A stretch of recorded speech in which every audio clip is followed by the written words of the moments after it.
यूं तो बनारस घाट अपनी खूबसूरती के लिए बहुत प्रचलित है, पर घाट के किनारे कई राज लिए बैठे हैं। ये कहानी शुरू होती है बनारस के घाट के पास बने ममता निवास से, जहाँ प्रिया लाल जोड़े में ममता के घर उसकी बहू बनकर आती है। आओ आओ बहू, घर को अपने पैरों से पवित्र करो।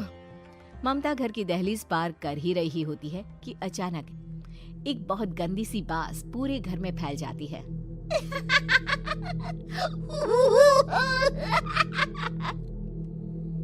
ये बदबू और ये आवाजें, ये कौन हंस रहा है माँ? अब ये पड़ोसी ना हमारे थोड़े अलग से है। कहाँ हम शाकाहारी और ये मांस मच्छी खाने वाले। छोड़, तू ध्यान मत दे और गृह प्रवेश कर। और हाँ बहू, अपनी सास की एक बात हमेशा याद रखना, इन पड़ोसियों से तो कभी बात नहीं करेगी। अच्छे लोग नहीं है ये। अपनी सास की ये बात मानेगी ना बेटा? हाँ माँ, जो आपकी मर्जी, मैं उनसे बात नहीं करूंगी। अगले दिन प्रिया अपनी पहली रसोई बनाने रसोई घर में जाती है। ये छोकी बात तो नाक में जा रही है। एक काम करती हूँ, खिड़की खोल देती हूँ। प्रिया खिड़की खोलने जाती है। इतने जाले, लगता है इस खिड़की को कभी खोला ही नहीं गया। पर ऐसा क्यों? ओह, नॉन वेज की स्मेल आती होगी ना। 2 मिनट के लिए खोल लेती हूँ, फिर बंद कर दूंगी। प्रिया खिड़की खोलती है। खिड़की खोलते ही उसकी नजर सामने वाले घर की खिड़की पर पड़ती है, जहाँ एक लड़की खड़ी होती है। हाथों में मेहंदी, लाल रंग की साड़ी, बिल्कुल सजी धजी, मानो प्रिया की तरह ही वो भी नई नवेली बहू हो। वो प्रिया को देखकर मुस्कुराती है। हे भगवान, माँ ने तो इनसे बात करने को मना किया था। प्रिया फौरन ही खिड़की बंद कर देती है और तवे पर चढ़े रोटी की ओर देखने लगती है, पर वहाँ रोटी न होकर मछली पड़ी होती है। ये क्या? पहली ही रसोई में इतनी बड़ी गलती। हे भगवान, अब मैं क्या करूं? प्रिया बहुत डर जाती है और फौरन रसोई की सफाई करने और फिर सभी के लिए खाना बनाने लग जाती है। जब वो सबको खाना परोसती है, सब तो ठीक है, मैं बेकार में चिंता कर रही थी। हे भगवान, ऐसे ही बस अपनी कृपा बनाए रखना। रात के वक्त जब सब सो रहे होते हैं, तब प्रिया को पायल की आवाज सुनाई देती है, जिससे उसकी आंख खुल जाती है। ये पायल की आवाज कहाँ से आ रही है? प्रिया उठकर उस आवाज के पीछे छत की सीढ़ियों तक जाती है। तभी उसे बच्चे के रोने की आवाज आती है। प्रिया छत पर जाती है तो क्या देखती है? वही लाल साड़ी वाली लड़की अपनी गोद में एक नवजात बच्चे को घुमा घुमा कर सुला रही है। तभी प्रिया की नजर उसके पेट पर पड़ती है। ओह गॉड, ये तो प्रेग्नेंट भी है। सुनिए, बच्चा सो नहीं रहा है क्या? मैं कुछ मदद करूं? नहीं नहीं, आपके घर वालों को अच्छा नहीं लगेगा, मैं संभाल लूंगी। स्नेहा की गोद से बच्चा हाथ मारकर प्रिया की गोद में आने को छटपटाने लगता है। दोनों घर अगल बगल में बने होने के कारण प्रिया उस बच्चे को गोद में ले लेती है। प्रिया के पास आते ही वो सो जाता है। बच्चे का वो स्पर्श रात भर प्रिया भूल नहीं पाती और अगली सुबह वो छत पर कपड़े सुखा रही होती है। तभी उसे एक औरत इशारा करके बुलाती है।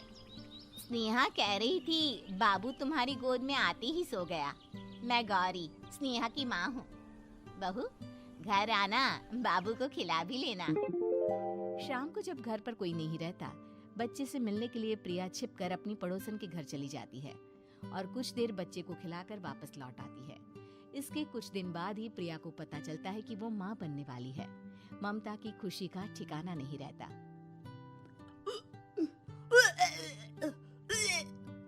माँ जी, पता नहीं क्यों उल्टी आ रही है।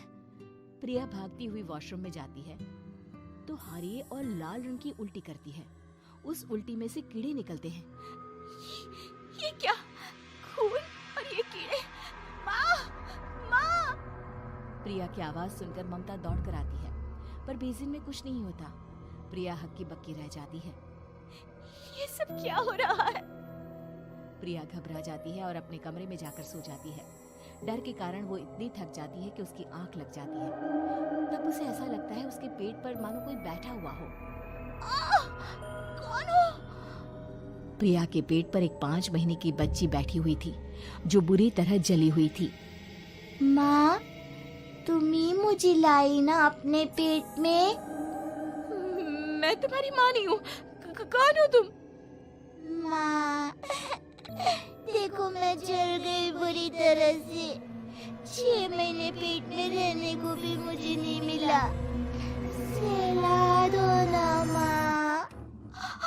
बचाओ, बचाओ, माँ। ममता दौड़कर कमरे में आती है। प्रिया की बातें सुनकर वो सब समझ जाती है। तू कहीं बगल वाले घर में तो नहीं जाकर आई ना बहू? मुझे माफ कर दो, मैं गई थी माँ। उस घर में सब मरे हुए हैं बहू। कई साल पहले स्नेहा उस घर में बहू बनकर आई थी। कुछ ही दिन में वो एक बच्चे को जन्म देने वाली थी। पूरा घर बच्चे के आने की खुशी में खोया था कि एक दिन अचानक उस घर में आग लग गई। सब बुरी तरह जलकर मर गए। गौरी आज भी दादी बनने का इंतजार कर रही है और इसीलिए स्नेहा ने अपना अजन्मा बच्चा तुम्हारी कोख में डाल दिया। ममता ये कह रही होती है कि पीछे से उसके पैरों को एक बच्चा पकड़ लेता है। दादी, दादी। माँ, स्नेहा की गोद में यही बच्चा था। ये बच्चा कौन है फिर? तेरी मौत है।